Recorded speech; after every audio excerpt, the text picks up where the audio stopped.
Ramalan Wangsit Siliwangi tentang Sadra Beningit.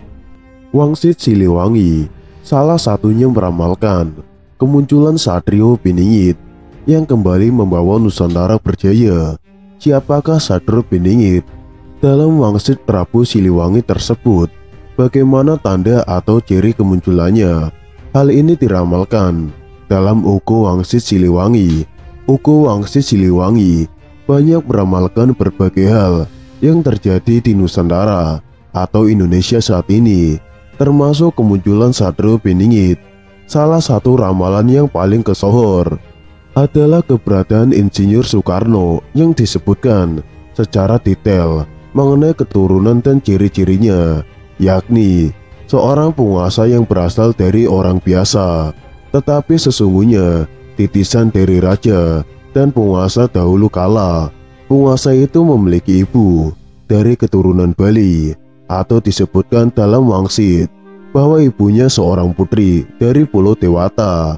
Dan semenjak itu disebutkan bahwa zaman telah berganti. Kemungkinan besar terkait dengan kemerdekaan Indonesia dari penjajahan Belanda maupun Jepang dengan adanya peristiwa proklamasi 17 Agustus 1945. Suatu saat nanti, apabila tengah malam terdengar suara minta tolong, nah itu adalah tandanya sosok Sadra Beningit memang masih misterius. Banyak sudah yang mencoba untuk menemukannya dengan caranya sendiri-sendiri.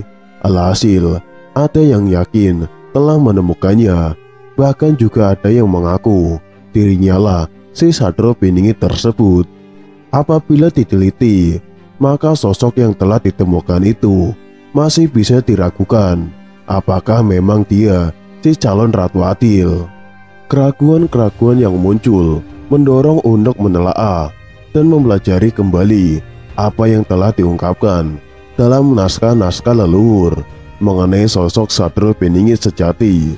Salah satu naskah yang biasa kita gunakan sebagai rujukan yaitu Uku Wangsit Siliwangi. Siliwangi dalam Uku Wangsitnya menyebut si calon Ratu Adil dengan sebutan Bocah Angon atau pemuda penggembala. Beberapa hal yang disebutkan dalam Uku Wangsit Siliwangi mengenai Bocah Angon yaitu: yang pertama, suara minta tolong. Dalam Uku Wangsit Siliwangi disebutkan suatu saat nanti apabila tengah malam dari Gunung Halimun terdengar suara minta tolong. Nah, itu adalah tandanya semua keturunan kalian dipanggil oleh yang mau menikah di Lebak Cawene. Kata suara minta tolong sepertinya sama dengan ungkapan Joyoboyo dalam bait 169, yaitu senang menggoda dan minta secara nista. Ketahuilah bahwa itu hanya ujian, jangan dihina. Ada keuntungan bagi yang dimintai, artinya dilindungi Anda dan sekeluarga. Bocah Angon di awal kemunculannya akan bereaksi, melakukan hal-hal sebagai pertanda kedatangannya. Salah satunya adalah meminta tolong kepada orang di sekitar daerah Gunung Halimun. Tidak jelas mengapa dia minta tolong kepada orang lain. Apakah dia dalam kesulitan ataukah keperluan lainnya? Yang pasti, bila telah terjadi hal demikian, berarti itu pertanda akan kemunculannya. Sementara dikaitkan dengan ramalan Joyoboyo pada bait 169, disebutkan bila Bocah Angon tersebut suka minta secara nista sebagai ujian. Kalimat tersebut mengidentifikasikan bahwa minta tolong itu hanya sebatas ujian bagi yang dimintai pertolongan. Ujian apakah itu?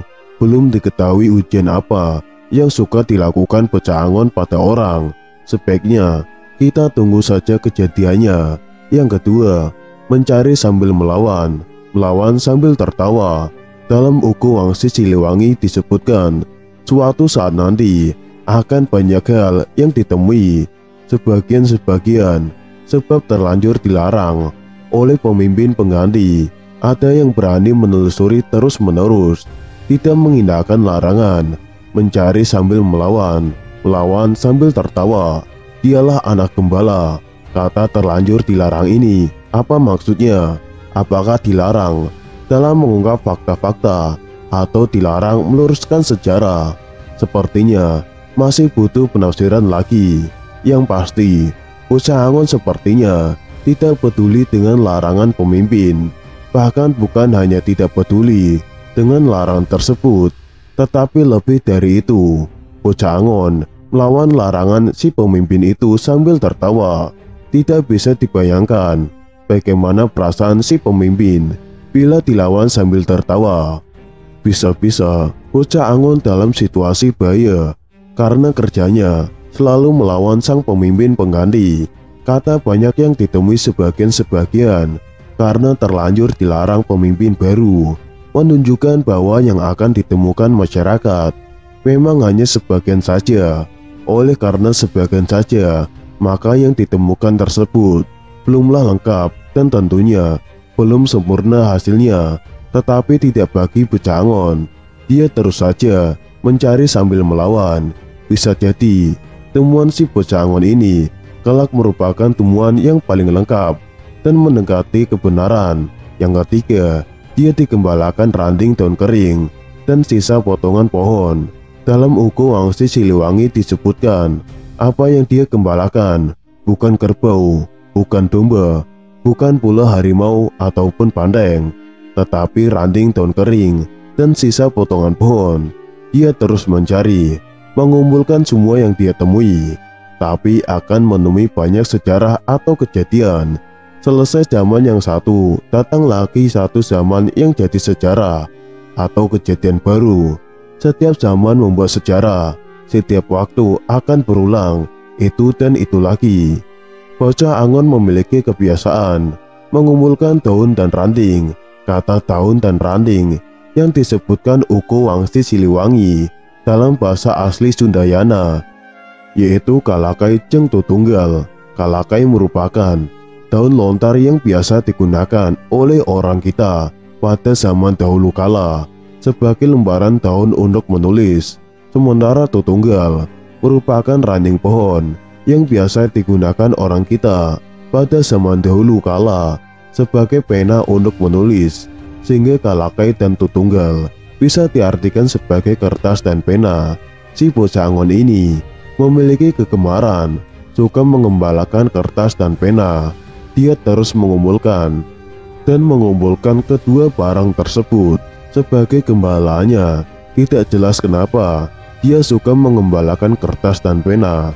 Kata mengumpulkan itu berarti kertas dan pena tersebut tidak hanya satu buah, tetapi jumlahnya banyak dan itu menjadi barang kegemarannya. Selanjutnya disebutkan, dia terus mencari, mengumpulkan semua yang dia temui, tapi akan menemui banyak sejarah atau kejadian. Kalimat tersebut bisa berarti bahwa bocah Angon menggembalakan kertas dan pena untuk menemukan sejarah dan kejadian. Entah sejarah dan kejadian apa yang dia kumpulkan, tetapi bisa dimengerti bahwa di Nusantara banyak sekali sejarah yang dirubah. Mungkin hal tersebut bisa juga terkait dengan penelusuran sejarah kita.